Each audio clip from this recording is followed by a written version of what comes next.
He's going to be showing us some rups here. Let's get him on the program. I'm going to introduce you to our good friend, Bill Stull. How you doing, Bill? And let me turn his mic on. My apologies, Bill. How you doing, Bill? I'm doing good. Thank you. Well, thank you. I really appreciate your coming on tonight.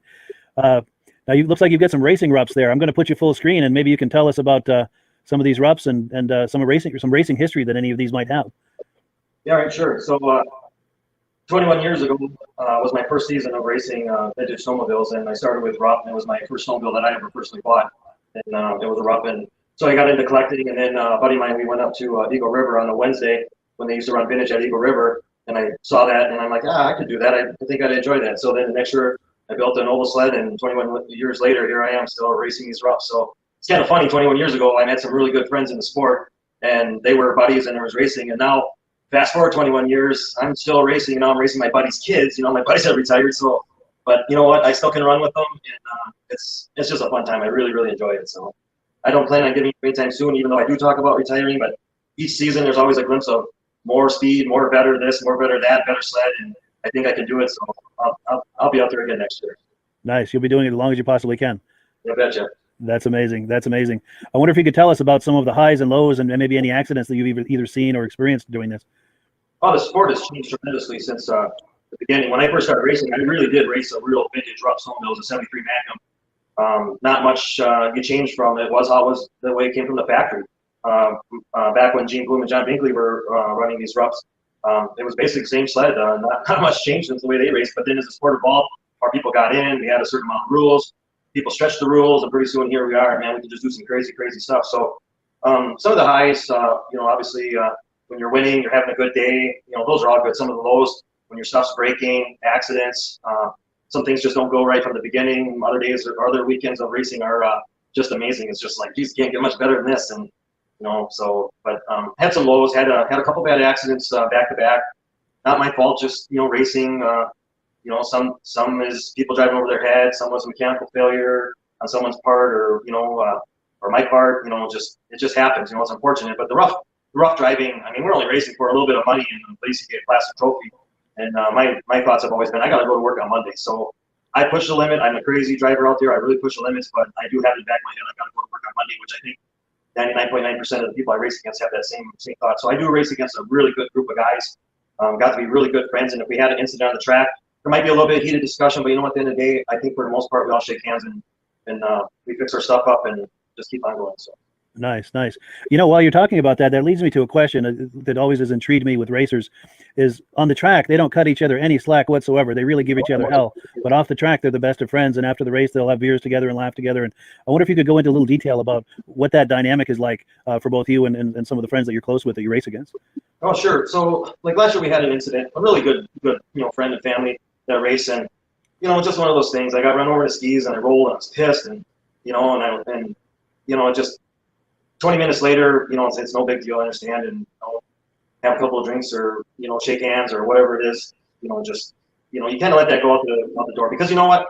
He didn't mean it, I didn't mean it. If I did it to somebody, honestly, it was a racing incident, and you're going to have those. And the thing is that most of us can, just basically shake hands and just understand that it was just a racing incident.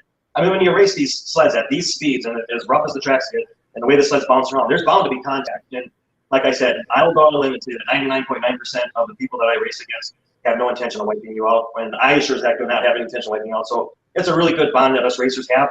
I mean, and then on top of it, we have to have a lot of trust because at the speeds we're going, you have to trust the next guy next to you. And this is almost basically like Talladega or Daytona racing where you're trusting the guy in front of you, the guy beside you, the guy behind you.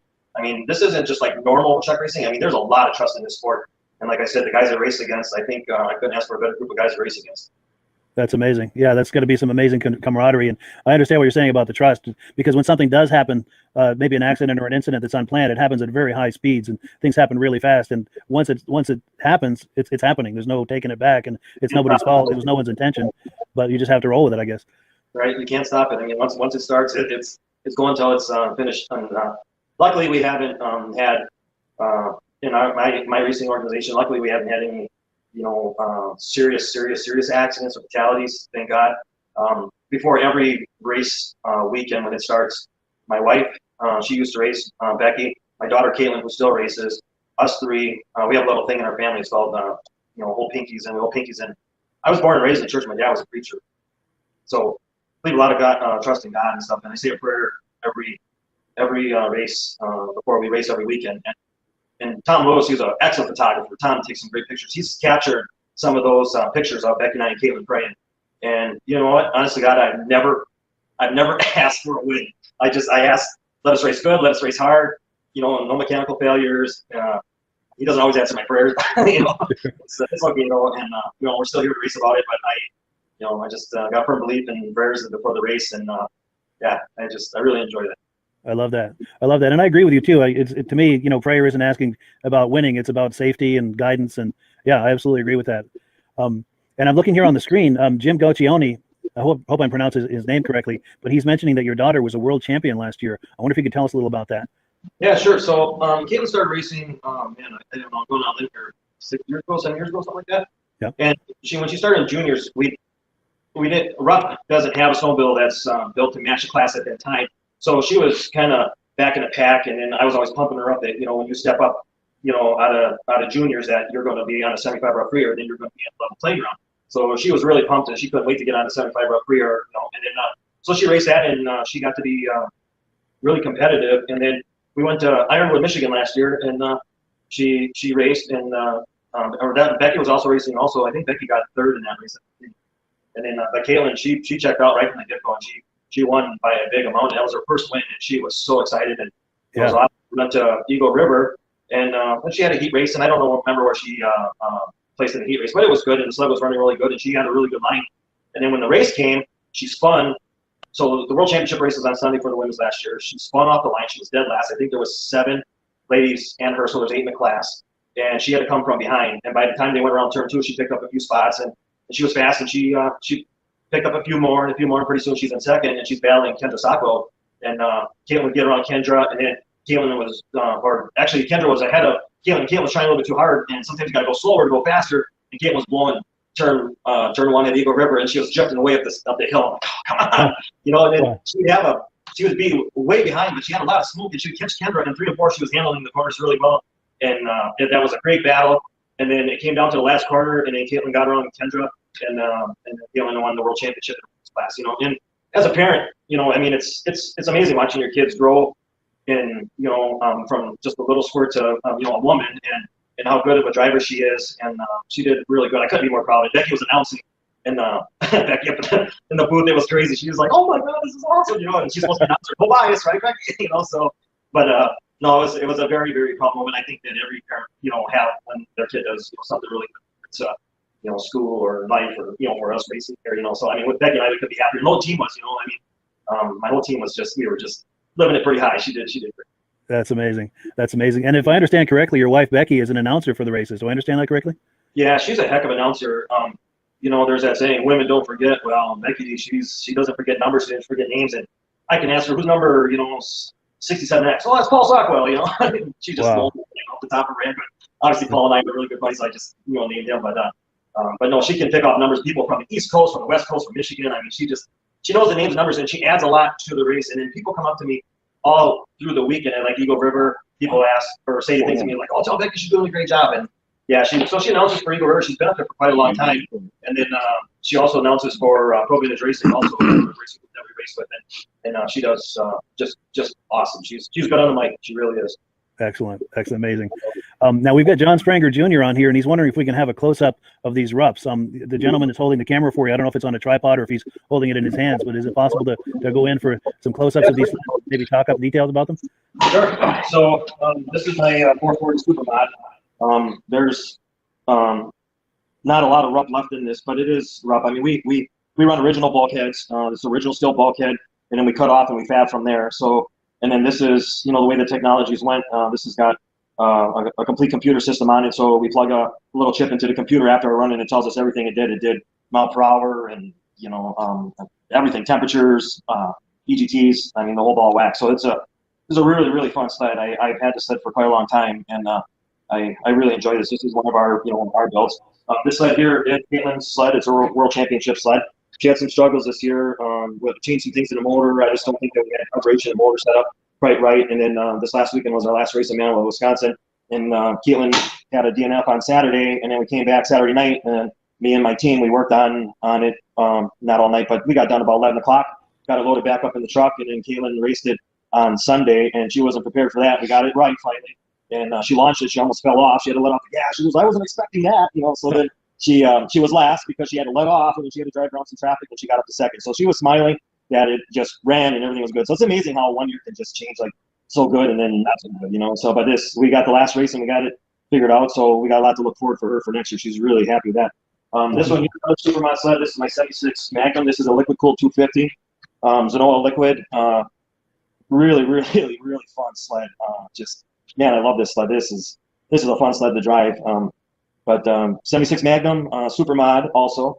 And then this is a 75 route Premier Supermod. This is a 340 Supermod. So as right now, I actually sold this sled. So it's amazing. Didn't even get much time on it. And guy fell in love with it. And he says, I want that sled. And he's not even going to race it. He's actually probably going to put it on the shelf and stare at it. That's what he said. So didn't even get a full season on this sled. And we got a couple thirds with it. Motor was strong, but the brand new chassis, it was really tight for me. It wasn't 100% set up yet. We just needed to spend one more day on the ice just with this sled, setting up the chassis and getting it to handle correctly. And I think it would have been, a very dominant sled in the 340 Supermod class. But I got a couple thirds with it, so I was happy with it for a first year sled and not a lot of test time. We got such a slow start up here for the winter, and it just didn't get a lot of test time with it. But as right now, it's sold. So maybe next year we'll build another one. So, and then the picture on the wall here, this is kind of cool. This is a guy that did this here.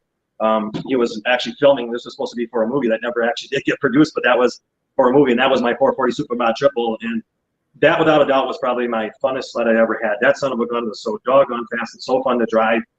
And then, unfortunately, we had a drive shaft failure, and that sled got slammed into the wall and got destroyed. Oh, no.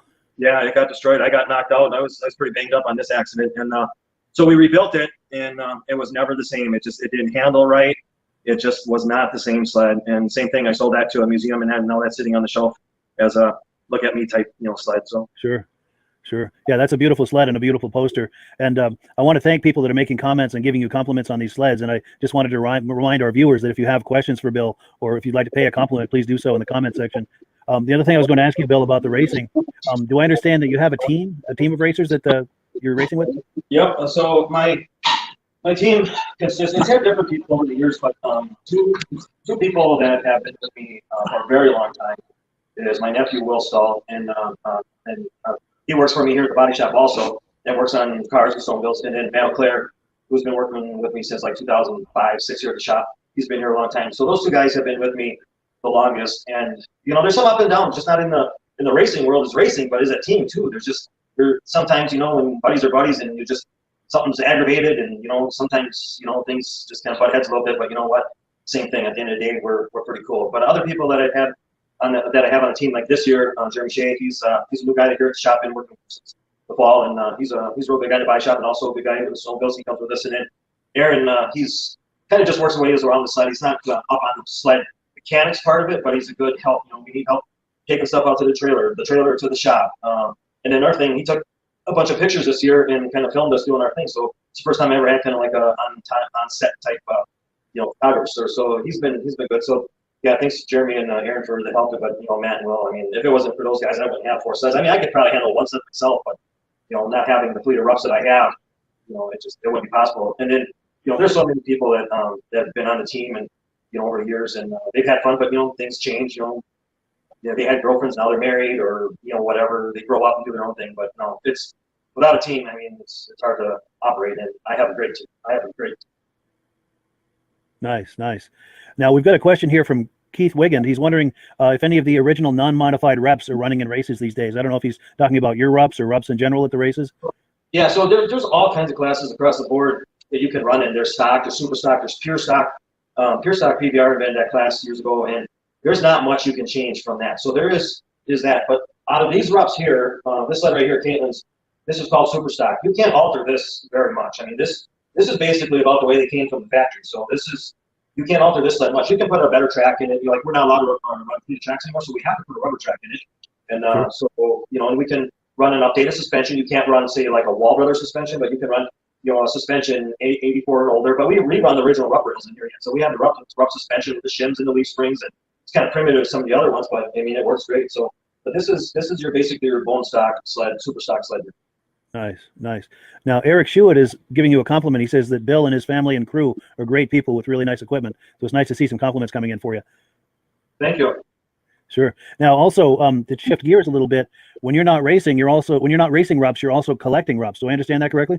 Yes, I have a huge collection of rough snowmobiles and parts, and I'm the number one supplier of rough parts for sure. There's a lot of people that are doing rough parts, that help people out. There's a bunch of used parts, but we do a lot of reproduction parts, from the fiberglass to seat covers, the decals. I mean, you name it, we pretty much got it. But I mean, there's just some stuff that just is not, feasible to try to reproduce because of cost and stuff like that. But sure. If I don't have it, I try to turn people on when they can get it. Nice. Now, while we're talking about that, I'm going to put a graphic for your business up on the screen. So if anyone wants to reach out to you either for parts or restoration work, or I wonder if you could tell us a little bit about some of the services and things that you offer aside from the parts you just talked about. Yeah, we do complete snowmobile restorations here on the rough snowmobiles. We've done actually some other brands too, but mostly roughs, and we built some killer roughs. We built some years ago, and then this thing called What If, and it's really picked on through the whole snowmobile market. But as far as I know, I'm the one that built this first one, What built this. And what I did is I took, like this hood here, this is not a rough hood at all, but it's parts of a rough hood. It's part of a liquid coat, like right here. It's part of that, part of the free air, part here, and then when I decal them, I try to use all original rough decals, and then try to incorporate it somehow. So that's what I do on my custom stuff. But yeah, we do a lot of customizing. We do complete stock restorations. In the snowmobile vintage world, in the shows, there's that thing called over restored, and the polished tunnels and all the show foam, and the things are so much better looking than what they were factory. The factory producing these, all the doors on the floor, so they sell them. The people that restore them, we're restoring them, over restoring them. So we do have some of that business, and other customers, they ask it to be just like it was if I was showroom before. So it's actually a pretty big white thread how we restore a site and what people want. And then obviously if you over restore it, it gets to be fairly expensive, and not everybody wants to spend that kind of money, but then the next guy, he wants to spend that kind of money. So I have a really big range of customers that I deal with. Nice. So different customers have different needs. Yep. Nice. I'm going to put your graphic up on the screen again in case someone wants to reach out to you. And in the few minutes that we have left, one of the things I wanted to talk about is, I know when we spoke earlier, you mentioned that you've got a museum in the works. I wonder if you could tell us a little about that. Yeah. So in my area here, where my body shop is, this is our race shop right now where we're at for the winter time, and then in summertime it's this all here will be a car.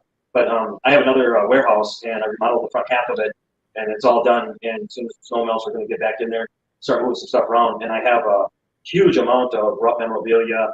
I got brand new helmets and suits and stuff I just never sold that I want to put on display. I never had a place to put it. I have a huge warehouse where all my parts are and stuff, but it's set up for parts, and I got sleds in there. It's a nice display.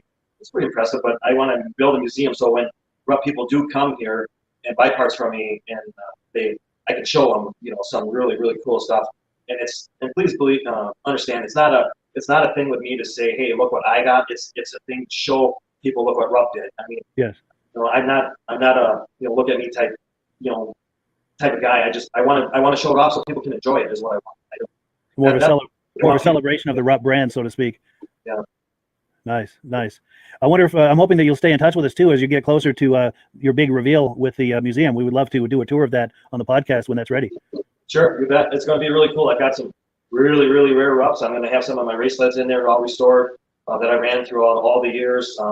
Clothing, posters, I mean, you name it. It's going to be really cool. Wonderful. Well, great. I really appreciate your coming on, Bill. Any final words before we wrap it up? Just like to thank. I got a lot of fan following. In these last few years, when I got in an accident there way back in 2017, if there was one accident that ever scared me, it was that one. And it just hasn't been the same. But you know what? We snuck back up on it, and we won this year. We won last year. We're getting back into that winning form. I get people. I come on Monday. I mean, phone's ringing off the hook. My Facebook Messenger is going off. It's like, how the race is going. I got a huge fan following, and I honestly just got to say thank you to all my fans and friends and the support from the girlfriends and the wives from my team. And I mean, I just, there's a lot of love. I just like to say thank you all. Appreciate it. Excellent. Well, yeah, thank you so much, Bill, for coming on, and please do keep us posted with the progress of your museum. We would love to have you on again once that's ready. Sure. And then one last thing, I just said about the girlfriends for the team, but just in my life, I've sacrificed a lot of family time, away from Becky and Caitlin, especially as growing up. But the thing is, they both understand what it takes to do what we want to do. I mean, and we got to put 1 million hours into this to make it work. And my guys do it, I do it, and I have a very understanding family. And without their support, it wouldn't be possible. So Thank you, Becky. Thank you, Caitlin. I really appreciate it. Love you both. Excellent. All righty. Well, thank you so much for coming on, Bill. It was great to meet you. You too. Thank you, sir. Appreciate it. All righty. Take care. Well, that was awesome, folks. Let me get to the right place here on the screen. What do we have next here? We're going to bring Max Collins in. He's going to be telling us about a vintage snowmobile show that he's working on. Let me just get him on the screen here. How you doing, Max? Hey, Mike, how are you? Thanks for having me. Well, my pleasure. It's great to have you on. So Island Pond, Vermont, and I think 2 weeks time, 2 weeks or 3 weeks time, you've got a cool new vintage show coming out. I wonder if you could tell us about that. Yeah, absolutely. So the folks at the Kingdom Grill in Island Pond, Vermont, long-standing establishment, used to be the Pond's Edge, and good friends of mine took it over and turned it into the Kingdom Grill. They're going to put on a vintage sled show, and it's going to be on Saturday, March 13th. And we're hoping to get some vintage enthusiasts together and kind of have a hangout where people who enjoy the heritage of the sport and people who've been involved in it for a long time can get together and have some fun. Wonderful, wonderful. Now, Island Pond, Vermont is fairly remote, but it's very much worth the trip because that is a mecca for snowmobiling. There's going to be a lot of trail riders there stopping by to see what's going on, and it sounds like you've got some good exhibitors lined up as well. Are there any exhibitors that you might want to tease us about to tell us what we can expect? Oh, not too many in particular that I can tell you about, but I know we've had a lot of interest in the event and a lot of people that are going to be bringing multiple vintage sleds up for everybody to see and to hang around with. And I think we can expect to see some really cool vintage sleds up there. Nice, nice. And I've got a graphic I'm going to put up so people can see some detail about this. If I understand correctly, this is being the catalyst for this is the Kingdom Grill. They're putting this on. I wonder if you could give a quick plug for that restaurant. I've been there. They've got really nice food. I wonder if you could tell us about that a little bit. Absolutely. So they opened up to the public in late summer of this past year of 2020, in the midst of the COVID-19 ordeal. So they've really had an uphill battle, but they've done such a good job of putting together a restaurant and a great place for people to go enjoy.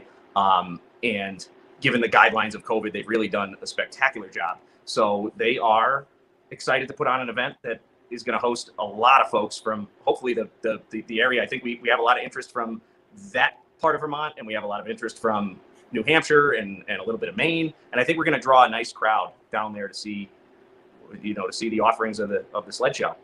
Wonderful, wonderful. Yeah, I'd like to invite all of our viewers, anyone who's in northern New England, do come by and check it out. It's going to be a great show. And once again, it's in Island Pond, Vermont. Just go up Route 91 and do you take Route 5 to get out there? In Lyndonville at 23, and you take Route 5 and you'll head out towards Island Pond. And like you said, it's a trail riding mecca. I mean, there's access to everywhere from there. In other years, you'd have great access to Canada. I know you can't get to Canada, obviously, now with the COVID restrictions, but just great access to all of Vermont, Canada, Maine, New Hampshire. It's such a trail riding hub that I think we're going to really, see a lot of people from a lot of places. Yeah. And then if any of our viewers happen to be trail riding in northern Vermont, head that way. It's a great way to spend some time with some vintage snowmobile enthusiasts and see some great vintage sleds. Absolutely. Absolutely. I have to tell you, I've been watching this episode from the beginning, and you had Bill Stull on here with those vintage roughs. How cool is that? I know in the summer months, I'm a racer of karts and I work on stock cars, and I love that racing world. So to see those old roughs all done up for racing, how cool was that? That was amazing. He's got quite a collection, doesn't he? Oh, absolutely. They're beautiful. Yeah, for sure. Yeah, he's as serious as they come when it comes to racing. Yes, sir. Now, when we spoke earlier, you also mentioned that you're involved in the clothing line, some snowmobile clothing? Yes. So I started a clothing line earlier this year, Snow Traveler Apparel. You can find us at snowtravelerapparel.com or Snow Traveler Apparel on Facebook, and just fun T-shirts and hats and fun stuff for folks to wear that are interested in the sport and that make their winters fun riding snowmobiles. Yeah. And you'll have some of that apparel at the Vintage Snowmobile Show in Island Pond? Definitely. Some little cool trinkets to hand out and some merchandise to sell. And we're going to have some great raffle items and raffle prizes. We've had a lot of great involvement from local organizations. The Brighton Snowmobile Club that maintains the trails and keeps everybody having fun in the Island Pond area is going to be present, and they're going to be raffling some things off. We're going to have a nice 50-50 raffle. Gervais Ace Hardware right there in the center Island Pond has contributed some great items for raffles, and they've been a huge support for the event. We have some really cool stuff in the works. Wonderful, wonderful. Well, yeah, so if you end up going to this event, be sure and keep an eye out for Max and for his clothing line. Yes, well, cool. Well, cool. Well, I appreciate you coming on, Max. Thank you so much for having me, Mike. And like I said, we're going to have a great time down there. Like I said before, it's our first year. As far as the sled show goes, we're still kind of ironing out the nuts and bolts, and we're going to figure out how to put it all together.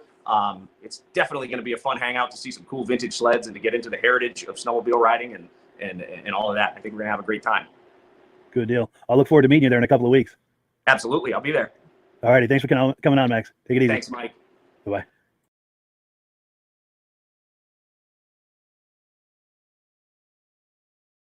Let me add him to the stream here. We've got our good friend Bob Palmer. Let me get your mic on, Bob. How you doing, Mike? Bob? Good. How are you? I'm doing great. I'm really glad to have you on. Now, I understand you are a collector extraordinaire of all things vintage Arctic Cat from the early 70s. Wonder if you could fill us in on that. I do my best. I started collecting heavily about 12 years ago, and it just spiraled out of control. And next thing you know, I filled up just about every room in my house, and I'm still looking for more. That's amazing. You're my kind of guy. Yeah, I love that vintage stuff from the early 70s, especially the cat. There's something amazingly special about the cat paraphernalia. Now, I think you had a story about this jacket you're wearing. I wonder if you could tell me about that. This jacket that I have on now, it's the Icelander coat. This one here was still in the box, and we'll get to the other Icelander coats when we work our way up to the loft, because I really have a special one to show you. Wonderful. Wonderful. Well, why don't we do this? I'm going to turn the camera around so you've got the full screen. I wonder if you could give us the narrated tour. And as people are reviewing this and have comments or questions, by all means, please leave comments for us in the comment section. So yeah, as you're turning that camera around, once you get that turned around, I'll switch it so you've got the full screen here. Do you want me to turn it around? Yes, yep. Like we did a little earlier. That way you'll be able to see your screen and How's that? There we go. Perfect. That's wonderful. I'm going to put you full screen. Okay. Outstanding. All right, we'll start off with some of the easy stuff. I have a Beat the Cat game, and the box is pristine. None of the corners are cracked or torn. Yeah. It has all the game pieces. It has all the markers. All the pieces are there, along with the instructions, and all the playing cards. That's impressive. That was at what, mid 70s, 74 roughly, I'm going to guess? Yeah, around there. Wonderful. Here's one piece that you wouldn't think would be on a vintage snowmobile site, but it's one of my favorite pieces. This was the box that I assume they gave out to the employees on Thanksgiving. Oh, wow. Is that like the Thanksgiving turkey? The Thanksgiving turkey box. No kidding. Arctic Enterprises. Yeah, I mean, who That would is ever have thought that someone would have kept one that long? But it's in really good shape for its age, and I'm glad to have it. Yeah, for sure. And oven ready, no less. Yeah, that's right. Here's another piece which is interesting. I've never seen one of these before either. Burglar alarm. Wow. And all the pieces are there. So if someone starts to mess with that sled, an alarm will sound? Is that what's going on there? I would assume that's what it does. I should put batteries in it and give it a shot, but I haven't fooled with it yet. But the instructions are all here and all the parts are here, and it's a really neat piece. I've never seen another one. I've never seen such a thing. That's amazing. That has to be incredibly rare. But yeah, I really like the turkey box. That's something different for sure. Yeah, that's the gift that keeps on giving right there. That's for sure. And I like to pick up just the little knickknacks. You know, here's a rivet kit for the tracks that had the grouser bars, the cleated tracks. Everything's still in there and still in the plastic, along with the instructions. New old stock. Yeah. That's amazing. But everything's there. So we'll start in the first room. Unlike the vintage sled guys, you know, they can pull their sleds off a trailer and literally be set up in 5 minutes. It takes me hours. And the things that I'm going to show you tonight, it's not even half. And it took me all day to set a lot of this stuff up. Here's a few of my Black Magic items. Wow. That's what, from the 90s? Yeah. That's amazing. Wow. Oh, I like that race sled. Yeah. That's what, from the late 80s, that one? Yeah. Go ahead. Got an ashtray, yeah. Black Magic, yeah. Yep. Got a deck of playing cards, and they're all there. Nice. I have a few more Black Magic T-shirts still in the bag. Nice. This one here is as well. And this is from '93. I have a bunch of Catfest stuff too. These T-shirts are still in the bag. Yeah. And there's the deck of playing cards. Nice. So we'll move out here to the shelf that's in my living room. These are the dash mounted and pod mounted compasses from back in the day. And they were still in the box with all the parts and all the mounting accessories. Nice. I love that purple ring. Yeah. And of course, a lot of people have the Ice Patrol model, and that's all there. Nice. And then here's one from the 80s. Very nice. That's a Jeep Comanche pickup or something? Yeah, yeah. This here piece is before they made computers, I guess. These are all the parts. The parts cards. I guess when a dealer would order cards, he would order them off these cards instead of a computer. There must be, I have 2 or 3 racks of these. There must be 10,000 of these cards. So that's how they fulfill those orders. Yeah, it's really neat to go through it and see some of the parts, and clothing is actually included. It's really a neat piece for sure. Yeah, I like that. I've never seen anything like that either. That's like No. internal Thief River Falls stuff. Yeah. This Go picture ahead. here, this was signed by Edgar. Really, Edgar Hittine. Yeah. Yep. That's amazing. There's a can of paint. Yeah. Now, what's that This dial here- network? What does that mean? This I picked up at Heydays a few years ago. This is probably something that sat on somebody's desk. It was just a telephone directory. Wow, so an internal directory of all of the employees if you need to reach someone Yeah. inside the company. Yep. That's amazing. Now we'll see some of the buttons I have here. Most of these are politically incorrect and probably wouldn't work today, but we're going to show them anyhow. That's all good. The cat's purr. Spirit's going to move you. The cat will be here year after year. That is amazing. The cat was here. Good times are coming on the cat. I remember that campaign. Yeah. Get something exciting between your legs. Ride an Arctic Cat snowmobile. Here we go. I like sex on the Arctic Cat snowmobile. Nice. This is the year of the cat. I remember that campaign. The cat was here. Yep. That's amazing.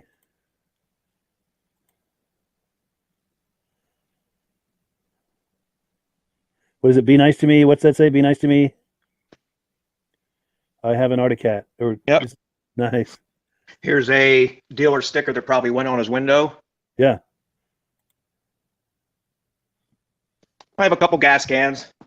They're in pretty good shape. Nice. Purple power lube. I remember that. Yep. Panther purple.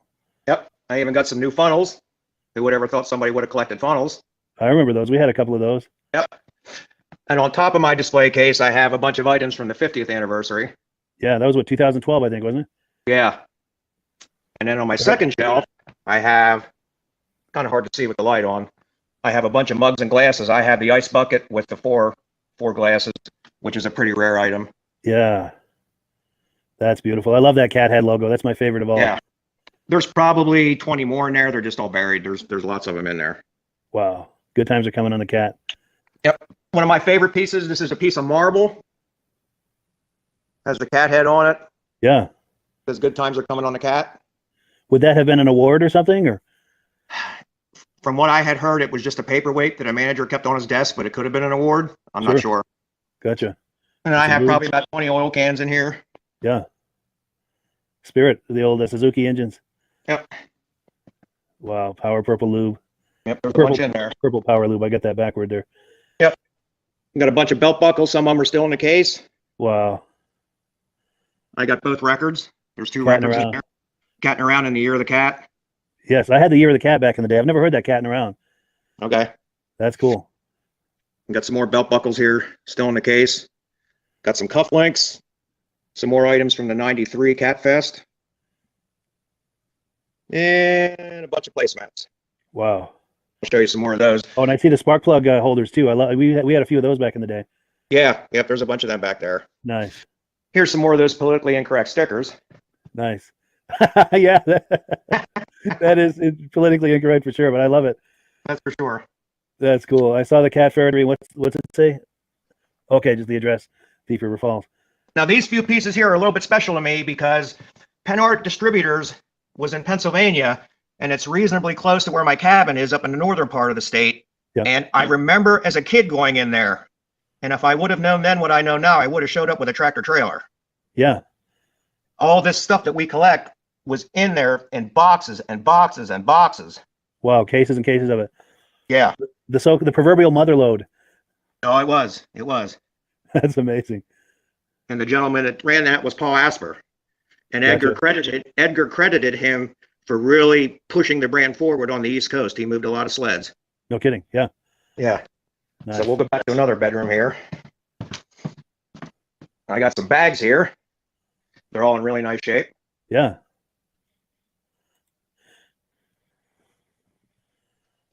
Another one. Nice. That's more from the 90s, that one, I think. Yeah. That's Nice. probably late 80s, I'm sure. Sure. Is that a stool, Arctic Cat stool? No, this is another bag. Oh, a bag was stood up on the end. Okay, yeah. Yeah, it was just up on the end. Yeah. Nice. Here's some of my favorite pieces. You know, a lot of people have the coats, but they don't have them in the bag. Yeah. That's pretty darn rare. Yeah, that's going to be extremely valuable, I would think.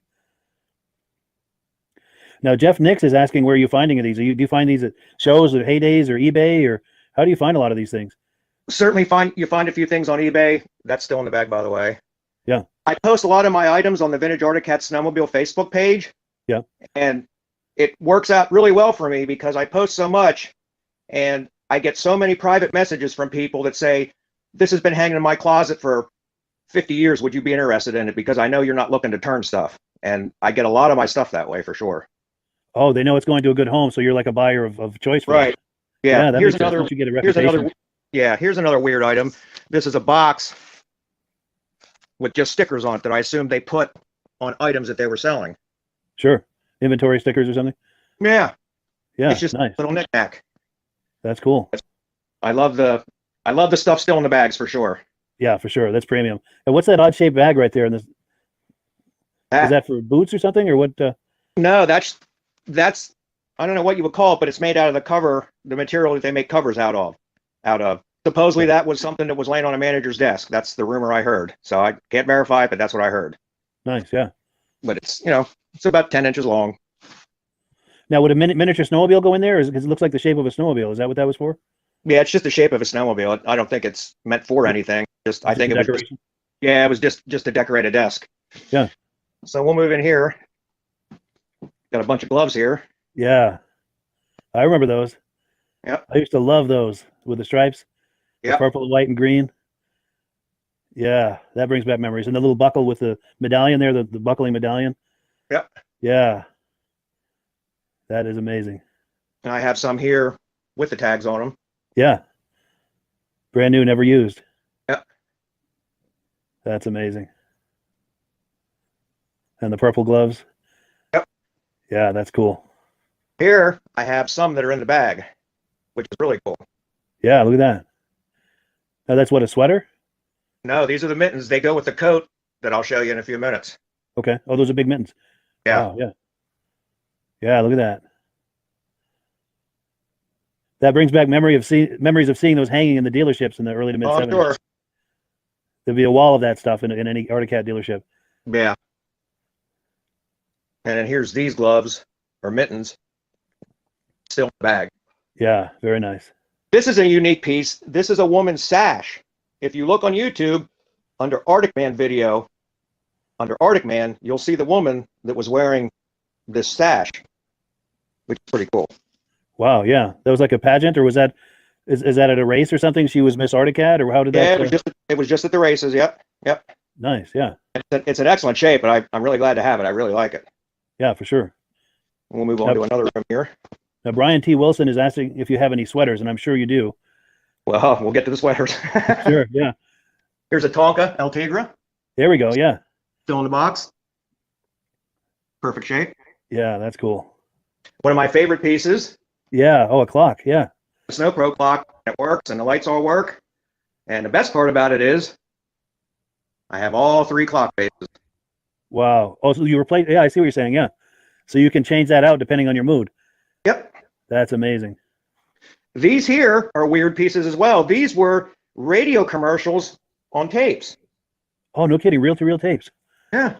No kidding. 1974. 1970. That's amazing. 1971. 73. 74, I think. Yep. 73. That is unbelievable. I've never seen that, anything like that. But That's they're amazing. neat pieces as well. Yeah. And then here we got, these go in the side of your pickup truck if you were a dealer. Yeah. They're magnetized. Very nice. On the authorized dealer plaque. Yep. Very cool. We got 3 lighters here. They're all in excellent shape. Yeah. I love that middle one. Yep. That's amazing. There's another dealer decal that I had framed. Yeah. Here we got a deck of playing cards. They're all here. Nice. That screams early 70s, doesn't it? Oh yeah. Here we go. We got some we got a tie clip. Yeah. We got another tie clip. That's wonderful. We got cufflinks. And we got various necklaces and pendants. Yeah. A mighty good feeling. I remember that campaign. The panther head. Wow. Got another cup. Nice. Another one. Oh, I love that. Clock still works. Yeah, I like that. Clock still works. That's Got a amazing. couple styrofoam balls here. Yeah, Couple styrofoam cups. nice. And we Nice. got 3 ties. Wow, that's amazing. This black one here is a rough one to get a hold of. From what I was told, they were given out to district reps. And I've Really? never seen another one, except in pictures. No kidding. So that's extremely rare. Yeah. Here's a pack of coasters, still in Yeah. the plastic wrap. Nice. Here's another unique piece. From what I was told, there was only 10 of these made, and they were given out to district reps. Yeah. Yeah, that's cool. That's amazing. I've never seen anything like that either. No, there's not many of these around, but it's certainly a neat piece. Yeah. And we'll move into here. A lot of people ask me, do you collect helmets? And I have one. They just take up so much room. So I have one Sure. that's still in the box. Nice. I love that. I remember those. I remember really liking those too when I was a kid in the 70s. Yeah. And there's a frame I had made up when I went to the 50th. Kind Oh, of hard nice. to see. Yeah. Sure. That's This cool. picture here, this was signed by Jim Dimmerman and Bob Elsner. Yeah. So that's a pretty cool piece. Yeah, for sure. These posters are all original. None of these are repops. Yeah, that's cool. The one to beat for sure. Champ after champ. It's the cat. And then we'll move on to patches. Yeah. Oh, and the placemat underneath there. Yeah, one of those placemats. Now, what's that one in top center to the left of the panther? Oh, cheetah. Cheetah. Okay, yeah. Yeah, Yeah, there's it was another one of yours. those politically incorrect ones. Get something exciting between your legs. Ride an Arctic cat. I love it. I remember those Speedy Gonzalez patches too. A lot of people had those back in the day. Yep, I got one of those. Purple is beautiful. Yeah. Oh, that you've been just scratched by the cat. There we go. Nice. You're right. You can never pull that off today. No, you're good. Next to sex, my Arctic cat is best. Yeah. That's amazing. There we go. Kawasaki. That's cool. Thought I saw a putty tat. Yeah. He did see a putty tat. These are amazing. I like the cat with the Ski-Doo in its mouth. Yeah.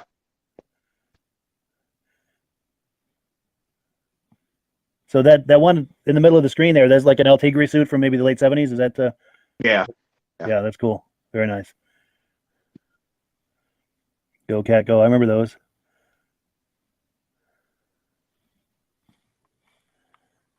Speedy Gonzalez. You've just been scratched. I saw the Cat Factory. Nice. So they would give that out after a factory tour, it sounds like. Yeah. This is actually a plastic bag. Oh, wow. Yeah. Yeah. So that's kind of neat. Nice. To put all your swag in. Yeah. Jason Erickson is saying if I decorated my house with all of this, it would be divorce court. I've already been there. Sure. I was going to say, you must have a very special wife to deal with all of this. This is amazing. Yeah. So we'll move up here and go through some of these items.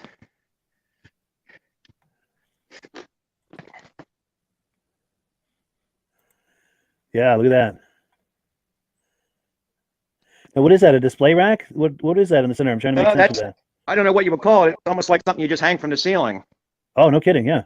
Like Yeah. a mobile almost? Yeah, a mobile. Yeah. Here's here a we bunch go, of the jackets and suits. yep, here's a bunch of lounge pants. Most of them still have the tags on them. Yeah. That's cool. I like those black ones with the 3-color stripes there. Yeah. I remember those. This is a nice piece. This was still in the box with the tags on it. Yeah. I like that box too. Yeah. And then we'll breeze around the booth here. Yeah.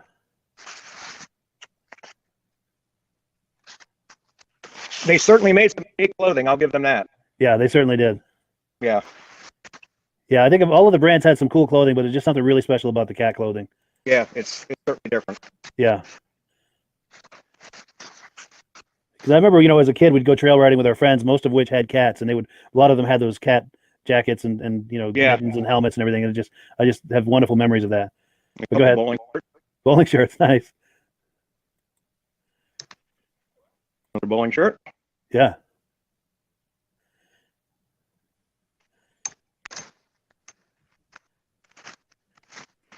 There's a bunch here, that's for sure. Yeah. I remember a lot of those. Those are amazing. And you'll see when we get outside, I ran out of mannequins, and you'll understand what I'm talking about. I probably still have 50 or 60 face masks that I have to find room for. And I probably have 100 sweaters yet I got to find room for. And that's on top of the that are already out there. That's amazing. But here's a poster from 73. There we go. Yeah. Arctic wear. Very cool. A lot of people have these numbers on their sleds. I remember those. You would have found this at a dealer. Yes, we had a 72 Cheetah with those numbers and letters on there. Yep. Wow, that's amazing. Here's another one of those funky coats Arctic Cat made back in the day. Yeah, that is cool. Here's a kind of hard to come by coat. Yeah. Can I show you? That's got to be rare.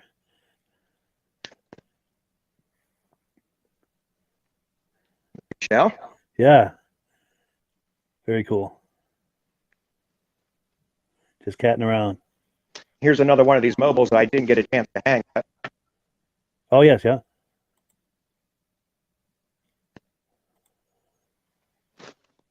Oh, I like the one with the footprints. Yeah. That is so cool.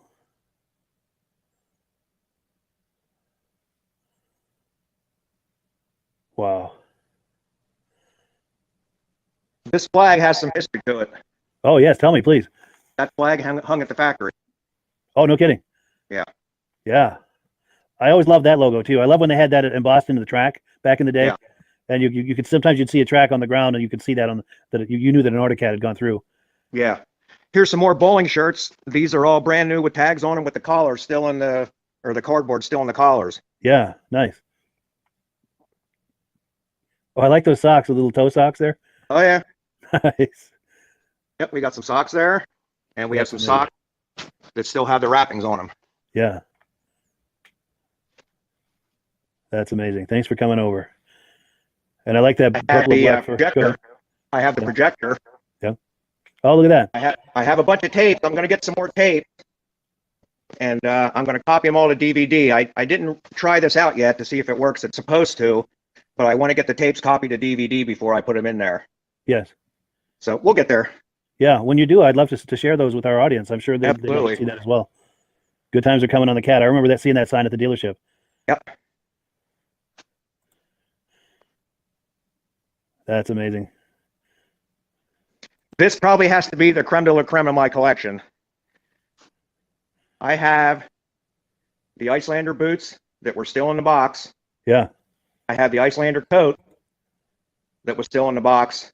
I have the pants, the stocking cap, the vertical stripe Icelander coat, which I'll explain the story to you in a minute. Yep. I have the mittens. I have the blanket. Wow. The whole ensemble. Yeah. Now, from what I was told, this coat here was, for better lack of terms, was actually called a prototype. As you can see, the stripes go up and down instead of horizontal. Yep. And from what I was told, Arctic Cat made a few of these at the Rainy River, Ontario plant, and they sent them out to dealers to see which one they liked better. Obviously, the horizontal stripe one won out. Sure. But from what I was told, there was only a few dozen of these coats made, and to find one that's absolutely perfect from 71 is really something special. And I've been digging for this coat for a long time. That's amazing. That's a real find right there. Yeah, I finally got one. That's But amazing. the boots were still in the box. That's crazy. That's cool. Now, is there anybody at home that would fit? Has anyone ever put on that whole ensemble and had pictures taken with it? Or Yeah, I took a few pictures. yeah, that's cool. Now, what is this here? Is that a mannequin or a mannequin That's with a just a V-neck on cardboard it? cutout. Yeah, just a cardboard cutout. You would probably find at a dealer that they hung their latest bit of clothing on to showcase it, I would guess. Yeah. But I'm really, really, really happy I have this whole set. It's to me, it's really something special. I really like it. That's amazing. And especially when you have the horizontal ones to compare too, that kind of completes the whole story you're telling too, that you've got both versions for people to see. Now keep in mind the sweaters that are up there and the face masks that are up there. And you'll see what I'm talking about in a few seconds here once we get outside. Sure. Like I said, go ahead. Unlike the vintage guys that can pull their sled right off a trailer, it takes me hours to set stuff up, and it's a lot of work. I appreciate you going through all that trouble today to set that up for this podcast tonight. With a pen holder. Yeah, look at that. Right on the executive desk. Yeah. All right, we'll go out in the garage here. I hope the lighting works out. I did my best. Sure. Oh, look at this. Holy cow. I think I've died and gone to heaven. I think I've died and gone to heaven. If heaven isn't like this, I'm not going.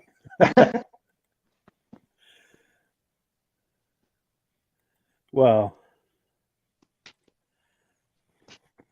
I see what you mean now by the mannequins and Yeah, that's amazing. What a collection.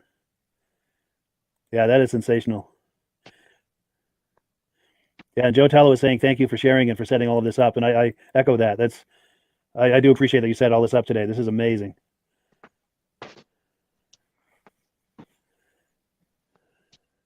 you'll like the front row here. We'll get to that in a minute. Okay. Most of these still have the tags on. Oh, wow. That is amazing.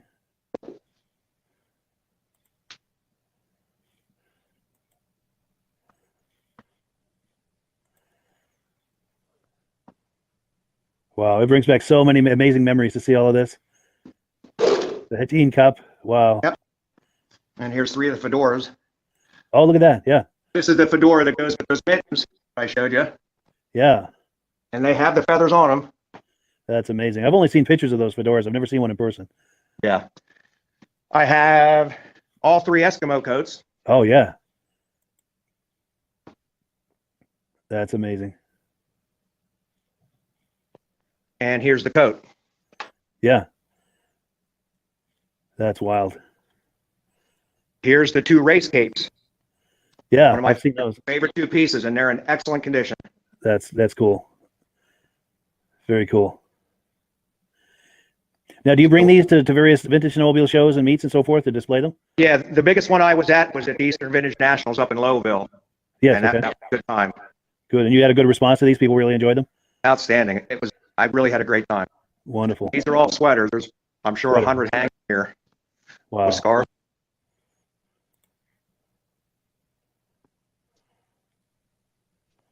That is truly impressive.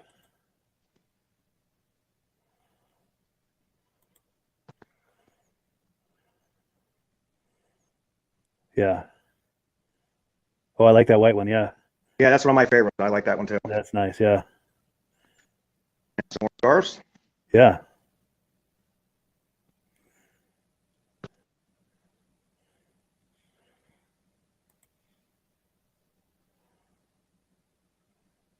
I have to build more rack. I know I'm close to 200 sweaters.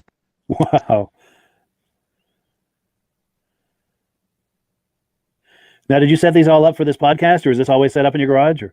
I set this up for the podcast. Oh, wow. I really appreciate that, my friend. This is amazing.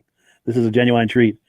And we're getting a flood of compliments too in the comment section. I don't know if you've seen those pop up on the screen or not, but Jim Pugh is saying, Robert, you were the Arcticat master of Arcticat memorabilia. And we're just seeing tons and tons of comments like that. Here we go. Here we are. We're in the mother load now. Look at this. I do have some blank dealer signs like that one. Yeah.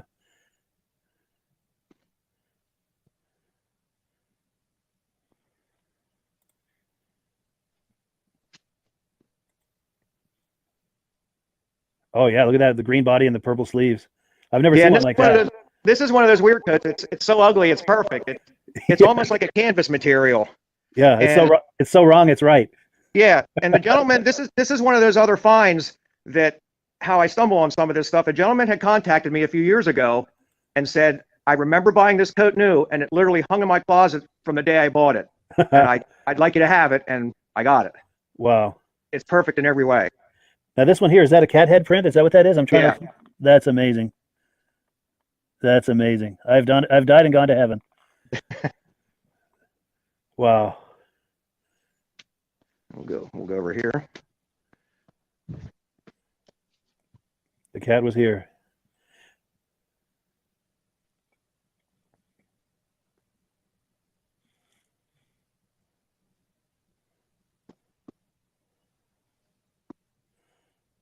Catfest 93. Yeah, I love those coats. Are those windbreakers or are those insulated jackets or They're just windbreakers. windbreakers? These Yeah. here are different pieces. These three here are actually shop coats. Oh, really? Yeah. Yeah, That's amazing. I've never seen anything like that. yeah.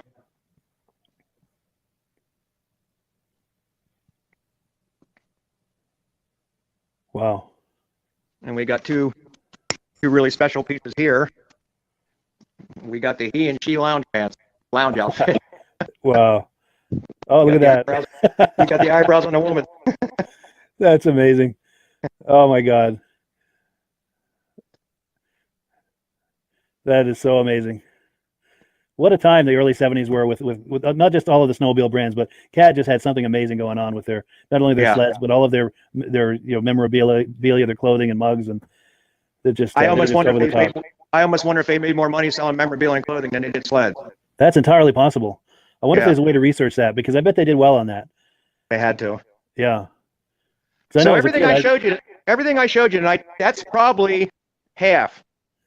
I just ran out of time, and it takes so long to set all this up. Yeah. But it's a lot of fun, and I'm glad you had me on.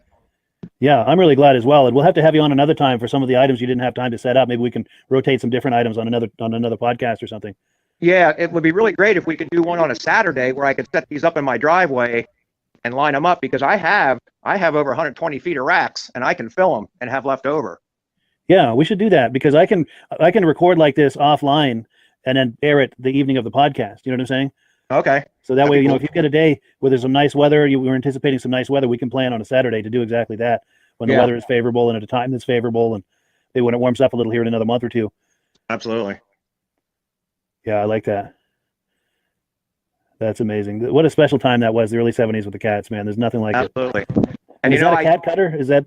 Go ahead. I'm Yeah, sorry. What I were you have going to say? Yep, I have a cat cutter. An I have all the LT parts restored. I'll get to it. I have an 81 Ultegra that I'm going to get to. Yeah. I have a 2021 Thundercat, so I like Wow, the vintage yeah. stuff, but I still ride. Yeah, for sure. That's the ultimate trail machine right there. Yeah. And what's that sled Yeah, behind it on the other side of it? I have a Oh, an 73 Ultegra. Jeep. Oh, wow. That's amazing. Yeah, the other one, that's a ZR 5000. ZR5000. Wonderful. That's amazing.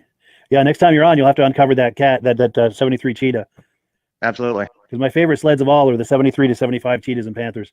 So Okay. on a future podcast, I would love to have a look at that. Absolutely. Well, this is amazing. Yeah. Any final thoughts or anything else you wanted to share with us before we go? Or I love going to vintage shows, and when I was in Lowville, New York, when they had the Eastern Vintage Nationals up there a couple years ago, there was a lot of people there, and my father, Amy, had taken a break, and they went to go get lunch, and I was around the stand, and I noticed there was a fairly older gentleman. He was walking around, and he was taking pictures. He finally came up to me and he said, "Young man, is this your stuff?"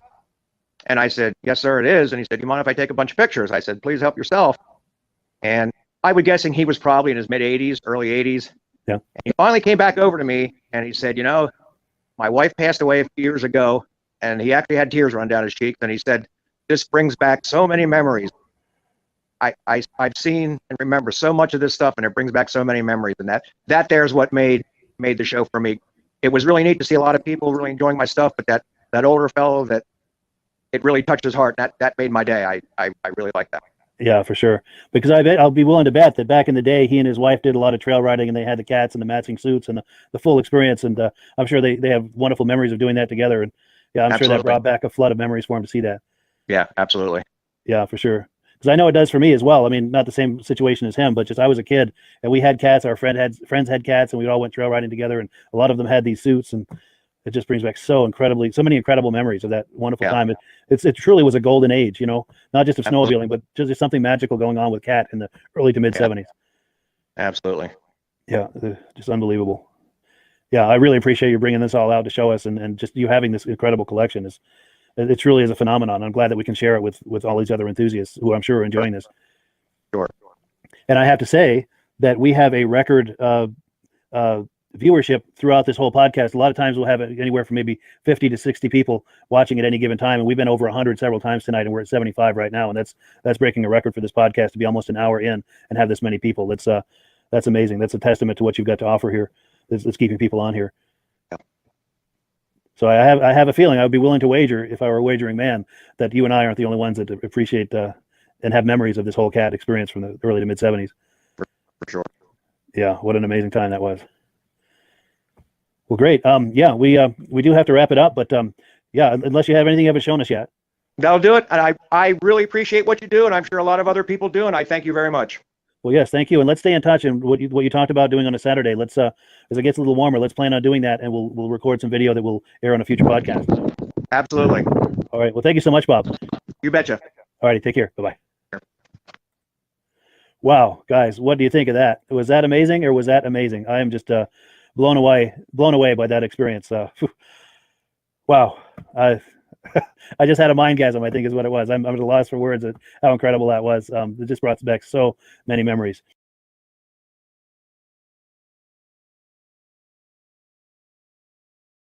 So without further ado, let's bring on our first guest. This is Ray Lacasse from Lancaster, New Hampshire. Let me turn on your mic, Ray. How you doing, Ray? Good, Mike. How are you? Doing very well. It's a real pleasure to have you on tonight. Thank you. It's now, a pleasure Ray being here. Well, good. Glad to hear it. Now, if I understand correctly, you were hosting a vintage snowmobile event this coming weekend. I wonder if you could tell us about that. Yeah, this is our first of hopefully an annual event up in Pittsburgh, New Hampshire. That's actually where I live now. I grew up in Lancaster. We are expecting probably close to 200 sleds on Saturday. It's going to be from 10 o'clock in the morning until 4 o'clock in the afternoon with a free cookout. It's about a 30-mile loop through beautiful Pittsburgh, New Hampshire. Our trails are unbelievable.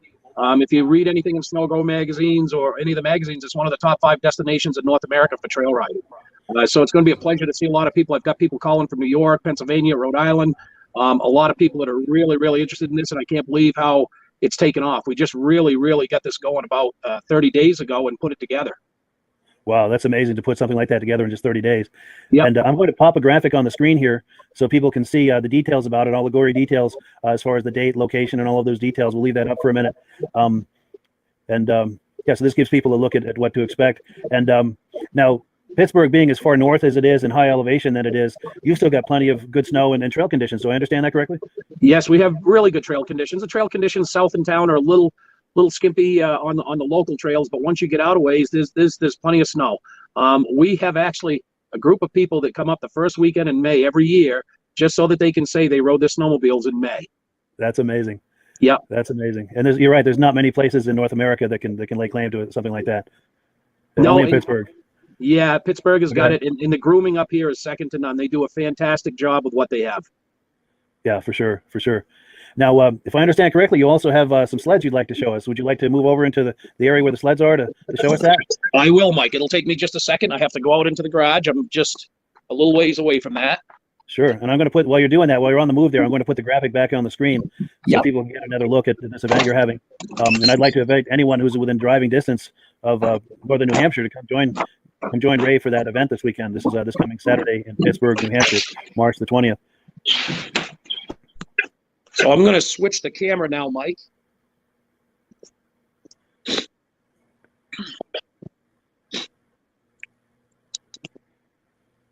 I'm not sure. Can you hear me? Yes, we can hear you perfectly. Can you see the sleds? Yes, we have excellent video as well. Can you see the sleds, though? Yes. Yeah, I see the Polarises. Yeah, I see the PDC. Okay, I can't see it for some reason. My screen locked up. So I'm showing you. This is Midge Rosebrooks, who Lancaster. This is his PDC clone. It's a 76 440 PDC clone that Mark Belanger in Whitefield completely restored this sled 2 years ago. I think you were there, Mike, for the unveiling to Midge. I was, yes. Hello? Yes, I'm still here. Yes, I was here for the unveiling. Okay, yeah, a little bit of a delay. So sure. That's his sled. And I'm losing you a little bit, Mike. I don't know if you still have me. This is my 440 TX that Anthony Young in Pittsburgh completely restored last year. Mark Belanger did the motor work on it this year. Really, really fun sled. Beautiful. Yeah, that's really nice. And Mark Belanger's work is second to none. If you're in northern New England, he's the guy to call for restorations. He really does amazing work. Yeah, this is the back of Midge's sled. If you can see that, they Yes. really paid attention to detail on this sled. Yeah, for sure. Yep. Yeah, that's a really striking sled, especially in person. It looks great on camera, but when you see that sled in person, it really takes your breath away. Yep. Yep. When we went to the vintage ride 2 weeks ago in Franconia Notch, these two sleds are probably the most looked at sleds, I believe, there. I believe it. I believe it. That's a testament to the sleds and a testament to Mark Belanger's work. Yep. Yep. I can fire up the 440 if you want to hear it. Yes, please. Okay. Give me just a second. Sure.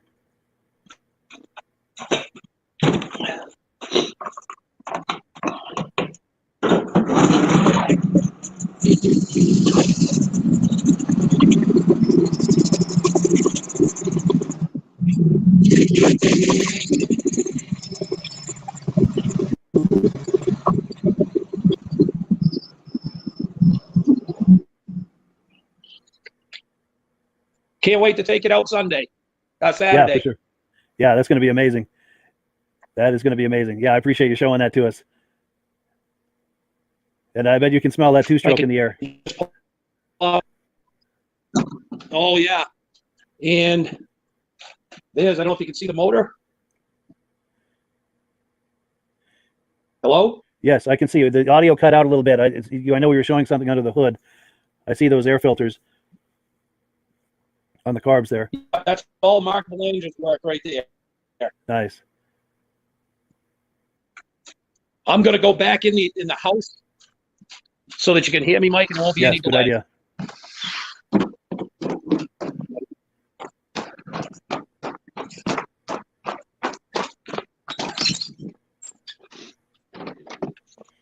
Okay. I Good. am back in the house.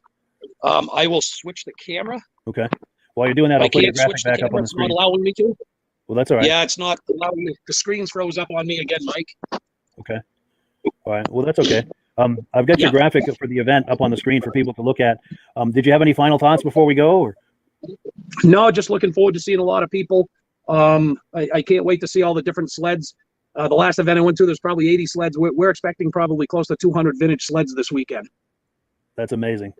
Yeah. That's going to be a day to remember for sure. Yeah, and we're looking to make this an annual event, hopefully to make it into a weekend event sometime down the road, with a ride and a swap meet to go with it. Yeah, nice. Yeah, that ought to be fun. That'll be a great time for people to, especially with that many people showing up with trailers. It's a great chance for people to sell and swap items and so forth, parts and sell sleds and so forth. Absolutely. And, with any luck, I'd like to be up there to join you next year as well. Well, I hope so. You're more than welcome to come stay with us if you'd like. Well, I appreciate that. I'll probably take you up on that. Well, cool. Well, yeah, thank you so much for coming on, Way. We really appreciate it. And good luck with your event. And do, if you're able to, try to take some video footage with a cell phone, and I'll put that on future episodes of the podcast. We absolutely will. And I'm a photographer, and I have another friend that's a photographer that's going to be there. So we should have some really, really good shots of the whole event. Excellent. Well, good. We'll look forward to bringing that on the podcast real soon. All right. All righty. Thank you so much. Thank you, Mike. All righty. All right. Well, how fun was that? Got a chance to see some really nice Polarises, and he started one of them up, and he was telling us about that event as well. That's going to be a great event. So if you're within trailering distance of northern New Hampshire, that is the place to be this Saturday afternoon. So let's take a look at what's up next here at our little on our little agenda. We've got the Parker family about to come on. Let me bring them on. This just takes a second to click the right buttons here, and we have Ken and Brittany Parker. How are you guys doing tonight? Good. Good. Thanks for coming on. Now, Ken and Brittany were at Heydays, I think, a year or two ago, and they picked up a sled we're going to be showing on the screen here. Let me change this format up a little and bring this on. There we go. Okay. So, yeah, do you guys want to do some show and tell on these images? I'll just hand it over to you guys, and you guys can tell the whole story. Yeah, we were up at Heydays like 2 years ago, and just swapping like we always do, and ran across two 1969 Ben August Caribous. I had never seen one before, never heard of one before, and called a buddy of mine at home, and he had one, and he said, buy it, whatever you do, buy it. So I purchased it for $850, then brought it home, and me and the kids, we decided to do it as a family project. Beautiful. So the images we're looking at now are still at Heydays. This is the before shots, correct? Yeah, this is all before. Nice. And I'll scroll through some of these images here, and stop me if there's anything you want to tell people about it. And so now we're getting into the restoration process a little bit. Yep. So this part you're disassembling the sled. The gas tank was really difficult. Someone plastic welded it and did a horrible job. So I was able to clean it to really good condition, and we put some of this plastic resin on the inside of the tank to get it to seal, and actually it sealed really good. Yeah, nice. Very cool. That's the clutches. They're on the steering clutches. It was in really good condition. It just rusty, just like anything in the Midwest. Yeah, yeah. So you disassembled this thing completely, correct? And just restored every single item and then reassembled it, and then painted everything. And yeah, all the way down to the handlebars to the chrome. We completely did. Brittany, what did you do on that? Sanded it or whatever it's called. Brittany did a lot of work on this. She did a lot of the sandblasting, a lot of the painting, a lot of just sanding down and restoring. That's a picture of my son Bryce. nice. He completely tore it all down with me as a father-son and family project. And Nice. we had to take pictures of it because we didn't know. There were no manuals or anything. So we just completely took pictures as we went. Nice. That's a good way to do it too. Take pictures every step of the way. So if you ever have to look back at how something was assembled, you have a reference. Yeah, and these were difficult because, I had no knowledge of steering clutches. Never even seen one before. Yeah, that seems like that would be twice as complex clutch-wise as a normal sled, wouldn't it? Yeah. That's just the drive chains. Sure. Took all the grease out of it, sandblasted down, polished it. Brittany did a lot of polishing. Nice. That's pictures of the steering clutches. Yes. Yep.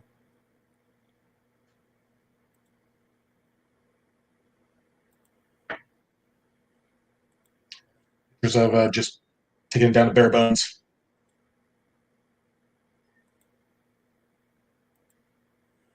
Now, was this Brittany? Was this fun and interesting for you? Did you enjoy this? Yeah, I did. Good. It's a lot of good. work and stuff, but yeah.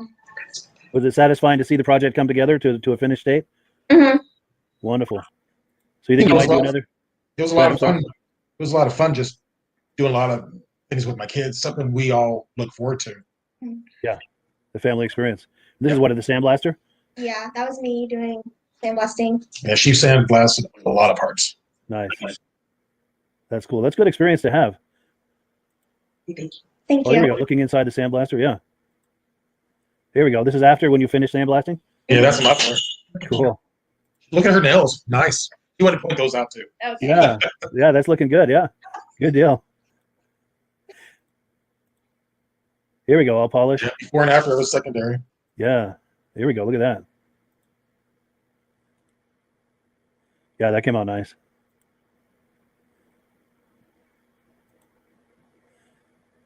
We used a lot of nice and edge primer, the green stuff. Then went to a sealer, black sealer, and then we put a gloss black on all the parts, and then we hung them all up, and then painted them. Yeah, that looks nice. Yeah, that's cool. The drive cogs, we sandblasted those down, and then hand polished everything, Yep. and then we taped them all off, and then Brittany did, and then she painted everything black. Yeah.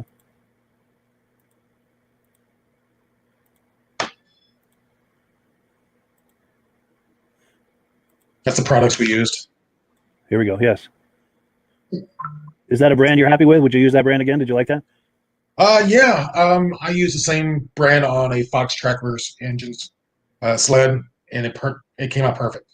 Good. Good deal. That engine came out nice. Yeah, that's a lot of work. Would you venture a guess as to how many hours of work you have in this combined? Gosh, Brittany, how many do we have? I don't know. Oh gosh, probably close to 1,000 hours. Sure, I believe it. There's a lot of work that's gone into this.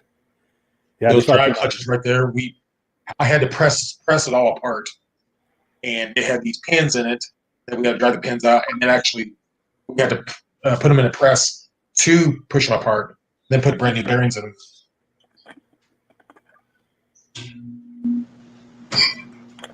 Yeah, that's a lot of work. Here we go.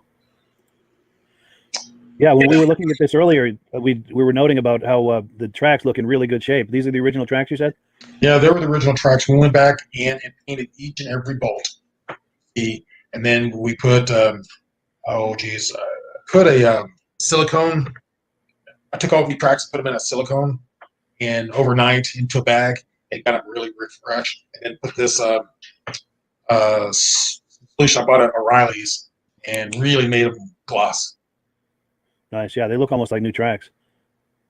You'd never know those tracks are 50 years old. Nope. That's really impressive. Is an even better look at them. And the wheels underneath look real good too. All of those were removed and polished and redone. Yeah, all the bearings on them were replaced. Nice. Here we go. That's just on the assembly. Now, I did something.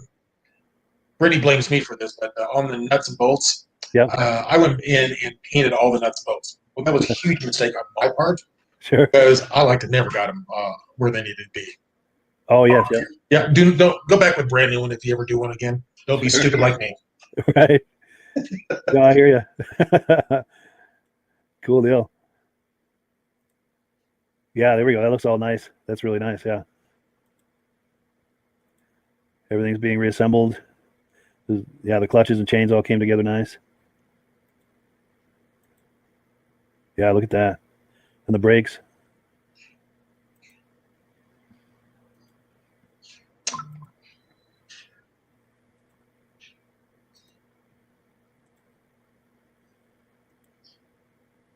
All lubed up.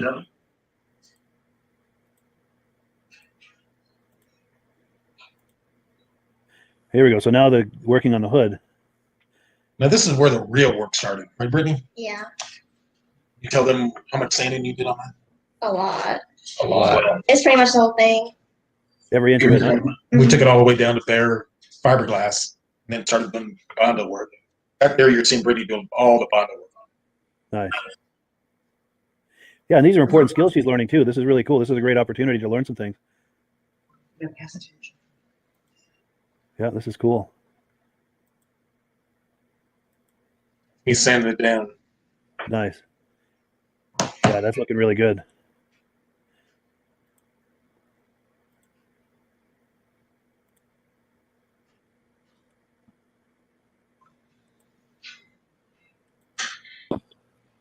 So this is another family member? That's my wife. Oh, wonderful. Yeah. Good. The whole family's involved. The whole family is. That's cool.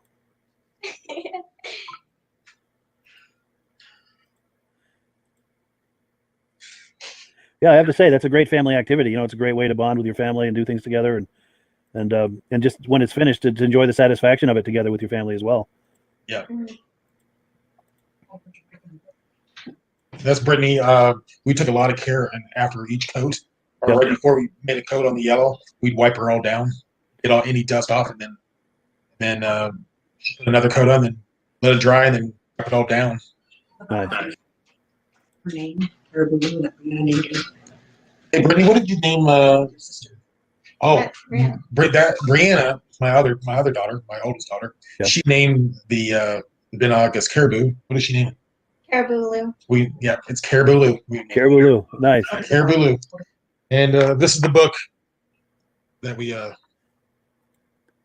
did. We have a 50-page book that we did that I gave to each kid. That's cool. That's a great memoir for all of that. Very cool. That's Yeah, Brittany doing painting and stuff. Yeah. Did you enjoy that, Brittany? Do you enjoy using the air gun? Yeah, it was pretty cool. Nice. Yeah, that's cool. That looks like a lot of fun. Yeah, I have to say too, you know, that this future of this hobby, vintage snowmobiling, I have to say is in good hands because we've got another generation of people that are getting involved with this. Because, you know, 20 or 30 years from now, this hobby is going to look very different. Our generation may not be around at that point. So we're relying on Brittany's generation to keep this hobby alive. And it looks like it's like the hobby's in very good hands. Thank you. So, yeah, we're counting on you, Brittany, to keep this hobby alive. I will do it. That's some stickers that we had made here in Kansas City, Missouri. Nice. And I found that Brittany is one heck of a sticker installer. Nice. There was an image of her somewhere installing a sticker. Let's see if I can find it. Here we go. Yeah, Yeah, that's a great shot. that's the money shot right there. As it is, yes. I should have covered the book. There she is. There's applying a sticker right there. Yeah, that's there's a lot of pressure there. There's no second chances. Yeah. Yeah, and it looks really good. Not to mention her nails look good too. Yes. Yeah, let's go back and look at the nails. Oh yes, yeah, that looks good. Good deal. And here's the finished. The sticker has been applied, and it's all straight and the way it's supposed to be. Yeah, that's amazing. Yeah, applying stickers always makes me nervous. You can tell if I applied it; it never looks right. So yeah. What was your secret to applying stickers? Steady hands. Steady Did you hand. use soap and water? Oh yeah. Steady hands and soap and water. Yeah, it came out really nice. Yeah, you're glad that I wasn't the one putting a sticker on there. It's good that Brittany was doing it. That's very cool. Here we go. There's the whole hood with the sticker and the. Yeah, that's looking nice. That's my daughter Brianna. Okay. And she did all the waxing, polishing, I named it. and detail, and then she also named the Ben August Caribou as Caribou Lou. Nice. Yeah, I meant to circle back on that. Is there any meaning to that, or what was? It's a song. Tech Nine. He's a rapper. And rappers. I didn't know that. It's a song. Okay. And does the song refer to Caribou Lou, or? Yeah. Gotcha. Okay, so I that's don't really know, but yeah. It's the new generation. It's the new generation of vintage snowmobilers naming their snowmobiles after rap songs. yeah. Crazy. Yeah, literally. Wow. Oh, she's buffing out the body of the sled there. Yeah. Cool. Here we go. Now it's coming together. Look at that. Look at the pizza. Here we go. Now that there's a bumper right there. It was in really bad condition. Yeah. And we had to do some welding on it. And then I took it to a chrome shop, and they were able to really get it to looking good for us. Yeah, it looks really good. Now, what about the upholstery? Did it need much in the way of upholstery? Because that looks like a pristine new seat right there. Yeah, I took it to a canvas tent, a guy that works on tents, and then does a lot of stuff for pontoon boats. He did an amazing job on it. Yeah, that looks really nice. Yeah, that looks really sharp. Oh, and the storage under the seat there. You know, that was a great idea. It's too bad they don't still do that on sleds. Sleds never have enough storage today. Yeah, Yeah. we've got a Daddler that's like that too. It opens up. Yes. Yeah, back in the day, we were really big into ice fishing, and in the early 70s, most of the sleds had an elevated box underneath the seat, the homemade kind of a deal. You know, we'd store a lot of ice fishing gear in there. There we go. That's coming together nice. Look at that. There's a nice video of that my daughter took of me. Oh. Oh, yeah.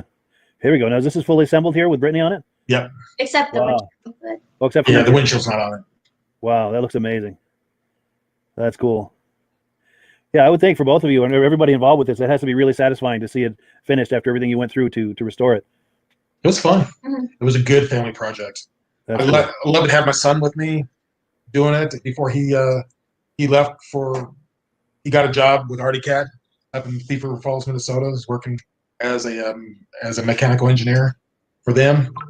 My daughter Brianna, she really put in a lot of teamwork on this. And then Brittany, she just killed it. Being a 16-year-old and wanted to do as much as she did. So yeah, you know, I told her, I said, this project is hers. She owns it. that's cool. That's amazing. So Hey, we're going to congrats take it to also. shows and stuff after COVID's gone and show it off. Yeah, that'll be a showstopper. Yeah, for sure. And congrats also to your son and your other daughter too. You know, especially your son with an engineering job at Arcticat. That's that keeps it in the family too. The whole snowmobiling heritage and everything. Yeah. That's amazing. That's amazing. Well, cool. Any final thoughts before we wind it down, or? What do you think? but She doesn't know. Let me see if I can bring you guys full screen for a minute. There we go. Cool. So I guess the final question I'll ask you: what thoughts as far as future projects? Any thoughts or hopes or aspirations for what that might look like? Oh, I'm working on Ski Deadler a little bit. and then possibly maybe another Artie Cat I'll get. And whatever I find at Heydays. Yeah, just walk around at Heydays. I'm sure something will jump out at you. Always does. It always does. Absolutely. Ooh, I don't have that. I gotta get one of them. Absolutely. We never bring enough cash for those kind of events. I don't think there's enough cash in existence to really do it right. You never know, man. Came up. I found an M1000 modded out. I was, ooh, I gotta have it. Yeah. I'm glad I bought it. It's fun. That's cool. That's cool. Well, great. Well, I appreciate you guys coming on tonight, and I know that you're a regular viewer of the program, and I really appreciate that. That means a lot that you're on here often. Thank you very much for having us. Yeah, Alrighty. thank you. All right, great meeting you guys. Have a nice evening. All right, bye-bye. Bye. All right. Well, that was a lot of fun having them on and looking at that project, especially a family project. That really, it doesn't get better than that.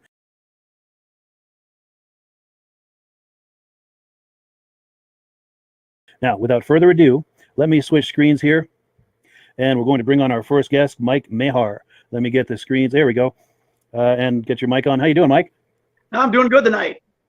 Well, good, good. I'm really glad you're on. I know we've been talking about this for quite a while, and it's a genuine pleasure to see you here on the podcast tonight. Yeah, I really did want to get on earlier with you too, and the winter was just so busy, and actually Thursday night is always a tough night for us. So. Sure, not a problem at all. And when you say you're busy, that is the understatement of the year. I'm going to give you just a taste of Mike's resume. He does the publication for the Vintage Snowmobile Club of America, which is a nice glossy publication on heavy paper. If you like vintage snowmobiles, that is the magazine to subscribe to, and there's a link to it in the description. He also is the organizer for Central Minnesota Pond Racing. He's been very busy with that all winter, as you can imagine, and then he also hosts some other events throughout the year, and we're going to ask him here to go into some detail. Before we talk about the magazine, Mike, I've got a quick graphic I'm going to show. I couldn't help myself. It's only about 30 seconds long, but I'm going to put it up to set you up to talk about the magazine. Let's take a look.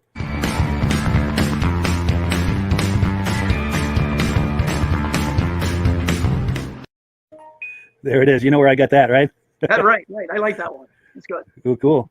Yeah, please tell us about the magazine. I think, well, I do know quite a few people from coast to coast, but actually my wife and I, my late wife, Judy, bought the magazine in 2005. And it's just been a fun thing for our family. Our whole family's involved. And we've met so many good people across the snow belt. Vintage snowmobiles are still probably the best group of people you're going to find anywhere in any sport. Agreed, the absolutely. magazine's still hanging in there, I think.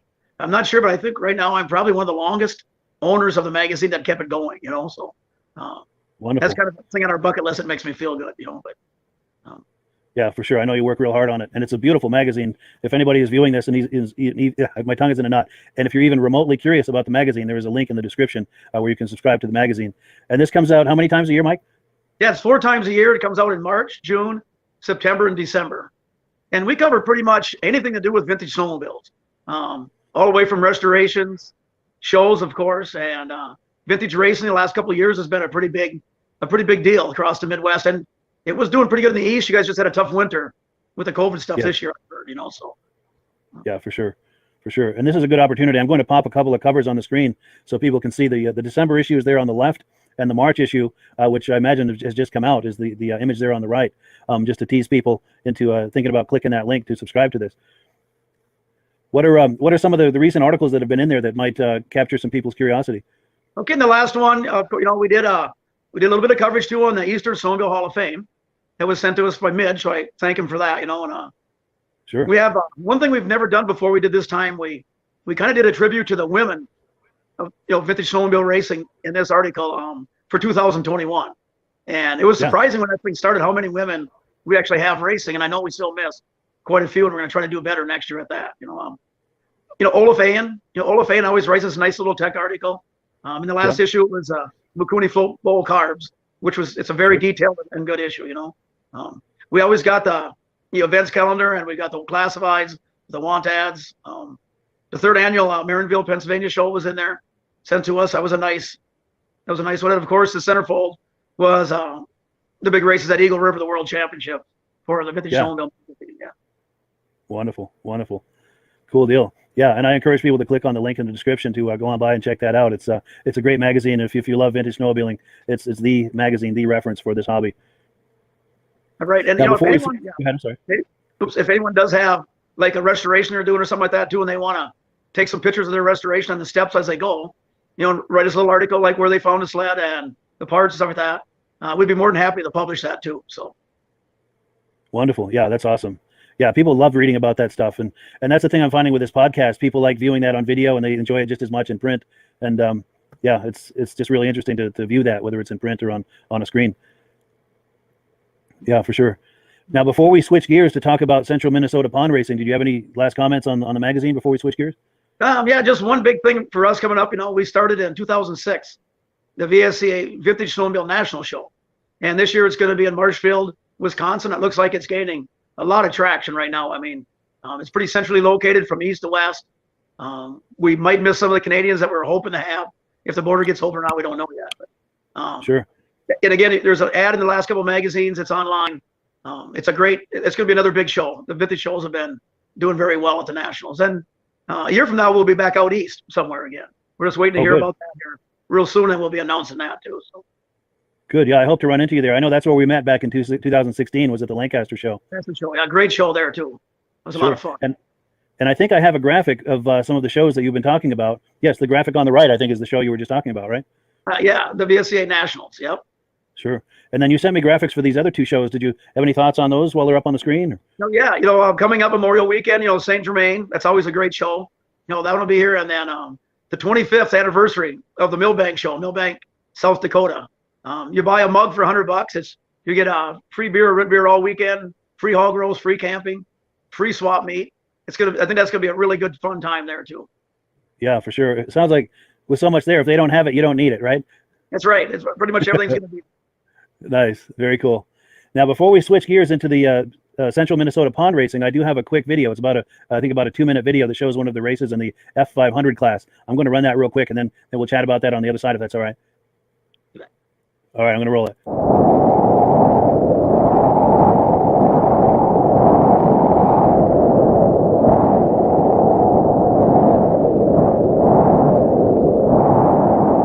Minnesota, he'll be on that, again, Woody's Traction Rocks Handguards machine. Jordan Johnson's a good one. Of course, Jordan comes out of St. Cloud. He'll be out there again, the Shaper Racing Lubricants 21. Austin Kramer, the 965 out of Clear Lake. Jason Smoody, the 6. Jason, I think, is actually right here out of Detroit Lakes, up in this area up here. Anyway, Jason Smoody on that number 6. And then Jared Jost out of Alexandria, Minnesota, also comes out. He'll be out. And Jost just jumped the gun, and he got to go in the back on that one there. Okay, let's try it again one more time. They drop the green. Here we go. Graber got a little bit of a hole shot in that one. Austin Graber out of Clear Lake on that 965. I tell you, the Graber boys have been fun to watch. Those two brothers go at it. He's been racing since he was 12 years old. He's about 25 now, I believe. As they come off turn 4, look at this. Here they come. Look at this battle for the lead again. It's going to be Smoody in the lead. Johnson's up there now. Man, and they're switching all over the place. A lot of shuffling back and forth as they go back and forth down that back straightaway. The first 5 sleds all locked up. 3-way battle for third right now. Here they come. Smoody's got the lead right now, coming off turn 4. Hanging good, looking good. The 6 machine out there. Now Sears comes up there in the 15. He joins the party.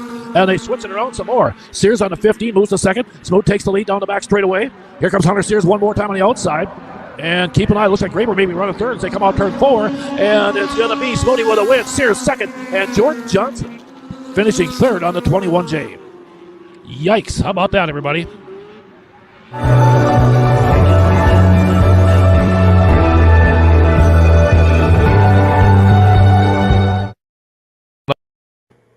So there you have it. That was a look at Central Minnesota Pond Racing.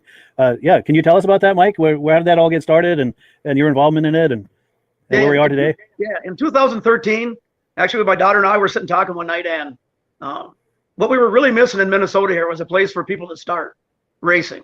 We had some pretty high caliber stuff, the Oval Racers Alliance, all that stuff, but the competition was very tough to get into, and it was quite expensive.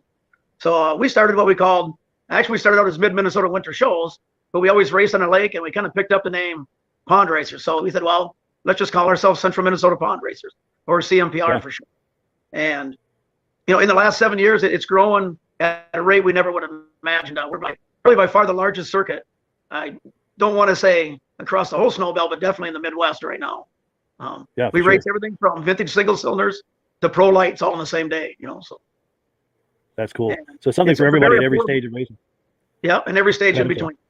We go all the way through the vintage super stocks, vintage mod leaf spring, the IFS Snow Pro sleds, and we do junior. We have like 6 junior classes, all the way from junior vintage. We have a 10 and under class, 11 to 15 class, and then we got junior novice, junior 1 sprint, junior 2 sprint, junior 500. I think we had about 26 juniors racing with us this year. 26. That's amazing. Yeah. That's cool. That's the future of this that was hobby our too. goal fest. It was our goal fest, and the juniors all run free with us. They don't pay anything to Oh, really? race. Yeah. Yeah. Wonderful. Wonderful. Now, while we're talking here, I'm putting some comments on the screen, and they're coming in so hot and heavy that I lost my place. But the bottom line is they're saying they're really enjoying this. Where the heck? Here we go. Okay. But please continue your thought. I'm sorry. But the thing I was going to mention about the juniors, that is the future of this hobby, and that's really encouraging to see so many juniors interested in this, to show up to race like that. Yeah, right, exactly. And we also let the moms get involved. I think we have about 18 women drivers too. We make classes for them, so dad can come and play, mom can play, and so can the kids. And some of them they can have one sled, and they all three can race the same sled. So it doesn't have to be very expensive. And we got a business model. A business model where each driver pays $35 that day, and then they can sign up for as many classes they have a legal sled for and run for that one $35 fee. No insurance fees, no membership fees. My daughter and I go out and we just raise sponsorship to pay for all that and give the drivers a break, That's amazing. That keeps it really affordable and accessible to pretty much anyone who wants to do it. Yeah, right. Very cool. Very cool. And I'm just popping some comments up on here. People are really liking this. And the thing I was going to mention too is that I hear a lot about Central Minnesota Pond Racing doing this podcast. A lot of people will say, do you know if there's racing this week, or these kind of comments. And it's like, yeah, it's a household name, not only I think in the Midwest, but just across the vintage snowmobile hobby. Well, a couple of years ago we started doing the live streams, which is it's not real cheap to do that, but we usually raise enough sponsorship to pay for that, and then everybody gets a live stream. Our race is free. We got some great sponsors, and I should have had a list of them here tonight, but I don't want to. If I start naming them off, I'm going to miss some important ones, I'm sure. I can say like Country Cat, Sock Center, Minnesota, the Wondershites. They're our title sponsor. I mean, those guys, stick a lot of money in their little circuit and help us out a lot. There's many other ones too. Sure. That is very cool. And to people who are regular viewers on my Vintage Snowmobile Lovers Facebook page, I've carried some of those races both live and after the fact for people to see, with your permission, of course. And it's gotten very good viewership, sometimes 7, 8, 10,000 views. So it's been very well received. We usually get each race. We have about between 21 and 24,000 viewers during the race. From Sweden. One day we had people logged in from Sweden, Canada, Arizona, Florida, Texas. So I mean that's the cool part. People that would never see racing, get to watch racing for the day. I know the plow breaks and stuff like that get a little boring, but that's just kind of part of the day. The racing was really good this year. So. And some of the racers show up from many states away as well. I know Josh Gilbert had planned to go this year, and he was going to come out from, I think, Idaho, wasn't it? And we were Pierce Lake, Idaho, I believe. Yeah, and I was so looking forward to that.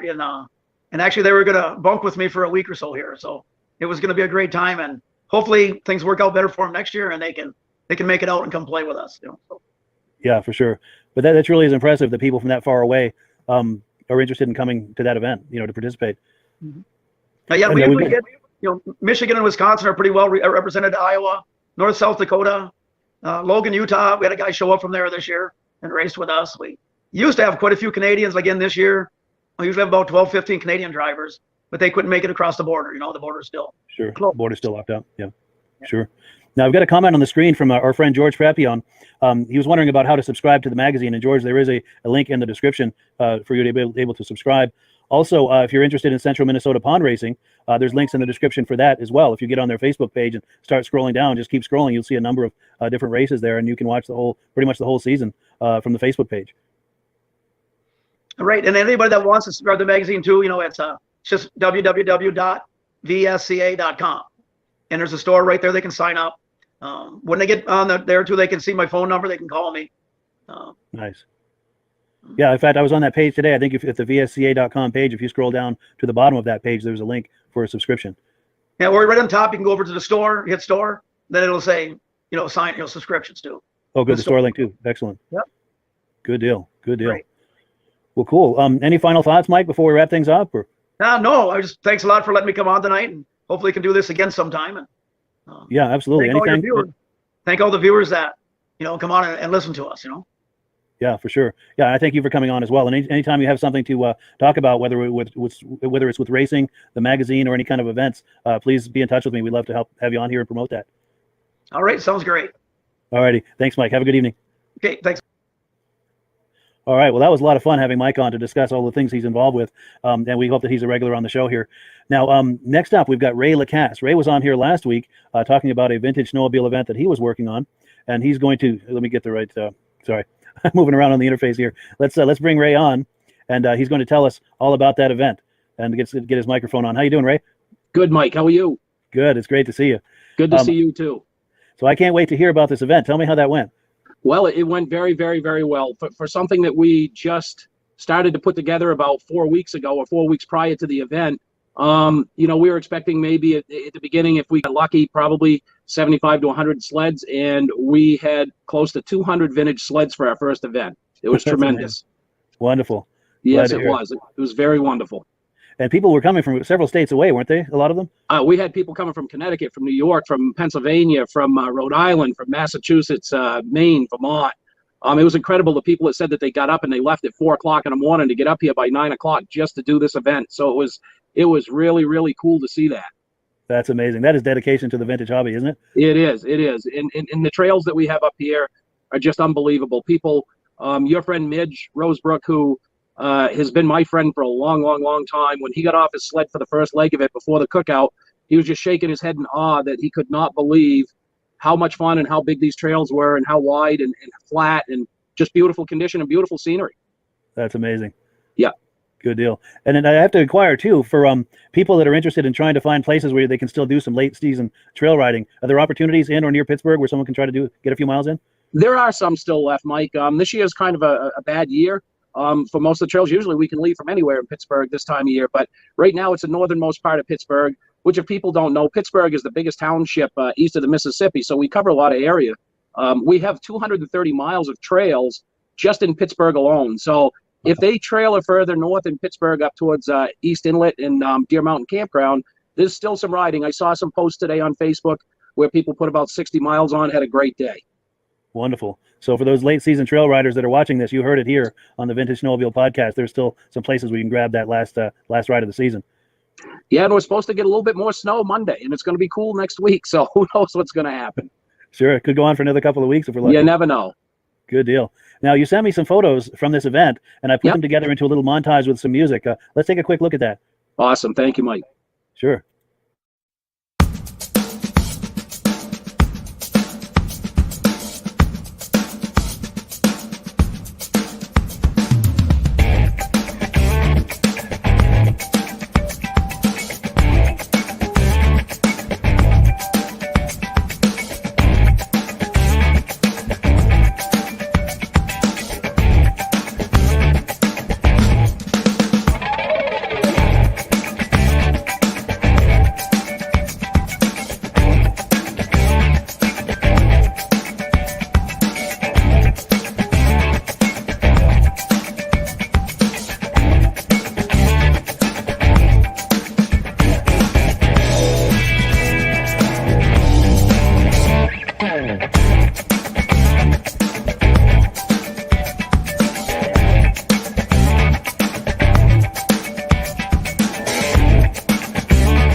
So I'm hoping that little montage is going to tease people into thinking about coming up there next year for this ride. Yeah, it's incredible the amount of people I talked to and the stories that were told. But there's so many people that said they had a lot of friends that want to do this. They had obligations because this came up so quick. They're looking forward to bringing a lot of people with them next year. I've got people messaging me still to this minute probably from this event, which is incredible. And it's a testament to not just the trails in Pittsburgh, but the people that are dedicated to the vintage sport. I mean, it's incredible, and the stories are just fantastic. We're looking at probably having somewhere, guessing with the people that have responded, somewhere between 350 and 400 sleds next year. That's amazing. It's going to be great. Oh, and I meant to ask you, what would you say the ratio was of vintage snowmobiles to modern snowmobiles that showed up at that? I would say there's probably 90% vintage snowmobiles. The 10% that showed up may have been a couple of people that were riding with them that didn't have a vintage sled.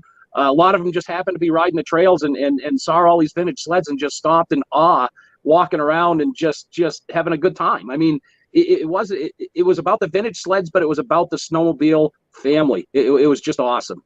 The real strong sense of community. Yes, it was. Nice. Now I have to ask you this too. If there's someone who's thinking about doing this next year and they're maybe either going to fly in or drive from a long distance and they may not want to trailer sleds up, are there rental opportunities for someone like that? There are. We have a great place here in Pittsburgh. It's Bear Rock Adventures. They helped sponsor this event with us. They were very gracious when I went to them. They have brand new snowmobiles.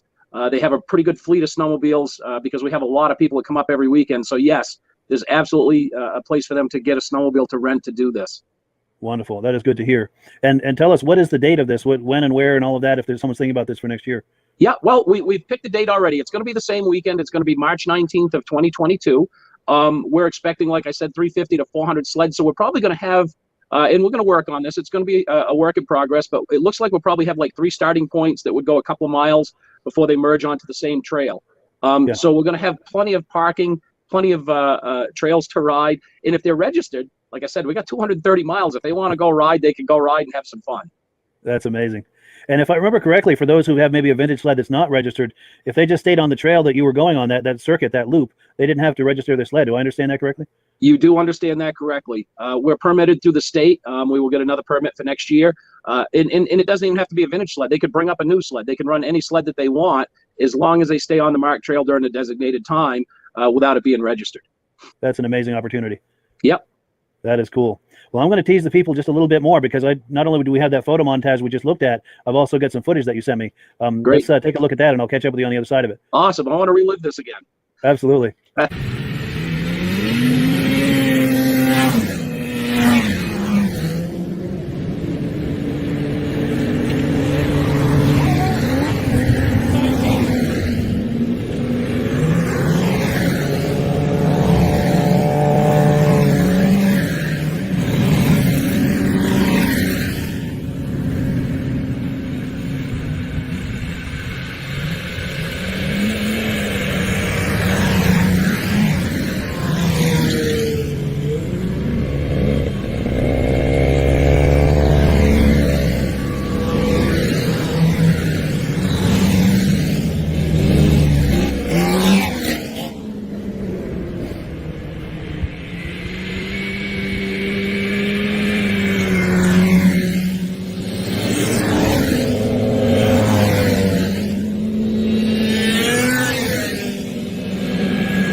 That looks like so much fun. It was a ball. As you can see, the trails were beautiful too. It was a beautiful day. 99.9% of the trails had snow on it. We had just very, very few spots in a corner here and there that might have been a little bare, but the rest of it was beautiful. That's amazing. And as watching all of these sleds go by, that reminds me of and looking at the images too, the still images, reminds me of the ride-ins of yesteryear that we all used to go to back in the day. And I think that was kind of your goal with this, wasn't it? Didn't you have a cookout in the middle of it too? We did. We had a cookout. Everything was free to anybody that wanted, even people that came by on a regular sled. It was all free. We had a cookout about probably, it was a 30-mile loop, and probably about 18 miles into it, we had a cookout. We had a beautiful area where people could park and enjoy. It was a great time. The stories were just priceless. Talking about the days of, when they used to ride these sleds, their parents had these sleds, they bought these sleds because of that. And the stories, it's what it was about. It was phenomenal. That's amazing. And you're right. It was about the community back in the day. It wasn't, like you said earlier too, it's not about how many miles you put on. It's about the fun that you're having with your friends and the activities. And we used to stop sometimes and make a fire on the side of the trail, cook hot dogs, or we'd all go to a restaurant, or you just get a whole bunch of friends, and you'd see friends when you're out on the trail and they'd join you, and you get this big convoy going, this big posse going. And it sounds like it was kind of reliving that. And it just sounds like a whole lot of fun. That was your goal with it too, wasn't it? To kind of try to relive that magic of yesteryear? It absolutely was. I mean, in one of the gentlemen that I talked to, I don't remember his name, but he hit it so perfect. He said this back in the 60s and 70s, it used to be a social event. They'd take the families and go out and do a 20-mile ride, and they'd stop and start a fire and have a cookout, and they would talk and throw snowballs and just have it was a social event for the family. And he said, this is a social event. Everybody's talking. And this is what it's about. It's not about doing 150 miles in one day. It's not to see who can go the fastest. It was just an event for, for everybody to get together and talk and enjoy yesteryear. Wonderful. A chance to make new friends and have good times with old friends. And yeah, absolutely. That's amazing.